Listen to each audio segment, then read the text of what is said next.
বাংলাদেশ খেলাফত ছাত্র মজলিস ঢাকা মহানগর কর্তৃক আয়োজিত আজকের এই বিক্ষোভ মিছিল পূর্ব সমাবেশ সংগ্রামে উপস্থিতি। আপনারা জানেন, গতকালকে মহান জাতীয় সংসদে এক কুলাঙ্গার ঢাকা ১ আসনের এমপি খন্দকার আবু আশফাক এদেশের লাখো কোটি যুবকের হৃদয় স্পন্দন, আধ্যাত্মিক জগতের রাহবার, ইসলামী আন্দোলনের পূর্ণ ব্যক্তিত্ব, বাংলাদেশ খেলাফত মজলিসের মহতারাম আমির শেখুল হাদিস আল্লামা মামুনুল হকের একটা পরিচয় বক্তব্য দিয়েছে। আজকের এই সমাবেশ থেকে তীব্র নিন্দা প্রতিবাদ জানাচ্ছি।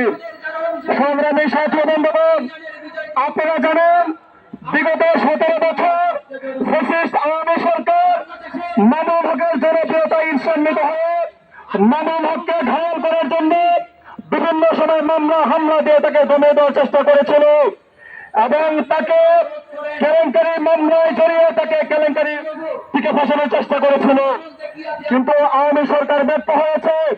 যে আওয়ামী সরকার মামুনুল হকের জনপ্রিয়তায় ধস নামানোর চেষ্টা করেছে, সে আওয়ামী লীগের ধস নামেছে এবং আওয়ামী লীগের পতন পর্যন্ত হয়েছে।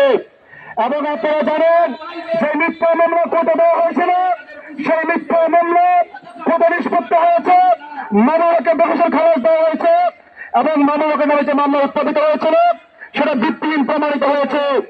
আমি আজকে সমাবেশ থেকে বলতে চাই, আদালতে যে জিনিসটা খালাস পেয়েছে, নিষ্পত্তি হয়েছে, একটা মীমাংসিত বিষয়কে আবার মহান সংসদে এক কুলাঙ্গার খন্দকার আবু আশফাক ব্যঙ্গাত্মক উপস্থাপন করে সম্মত আদালত অবমাননা করেছে।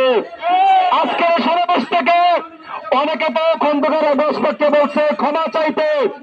আমি বলবো, বেদরশি ক্ষমা চাইলে হবে, সেটা আদালত অবমাননা করেছে এবং মামুনুল হকের নামে সে মানহানি করেছে। সুতরাং তাকে গ্রেফতার করে দৃষ্টান্তমূলক শাস্তির ব্যবস্থা করতে হবে। সরকার তা যদি করতে ব্যর্থ হয়, আজকে মাত্র আমরা সূচনা করলাম, যদি সরকার ব্যর্থ হয়, আগামী দিনে সারা দেশে ছাত্র, যুব এবং প্রবীণ সর্বস্তরের জনতা রাজপথে নেমে তাদের রাহবারের ইজ্জত হেফাজত করার জন্য সর্বাত্মক ভূমিকা পালন করবে ইনশাআল্লাহ। সংগ্রামী সাথী বন্ধুগণ, সর্বশেষ একটা কথা বলতে চাই।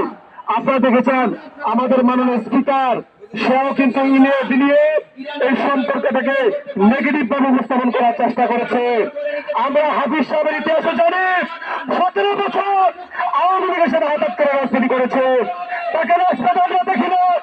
24 জুলাই বিপ্লবে আমরা আন্দোলন করেছি, আমাদের রক্তের বিনিময়ে হাসিনার পতন হয়েছে। সুতরাং বিপ্লব পরবর্তী বাংলাদেশে স্পিকারের চেয়ারে বসে উদ্ভব বড় বক্তব্য দিবে, দেশের জনগণকে মেনে নেবে না কখনো।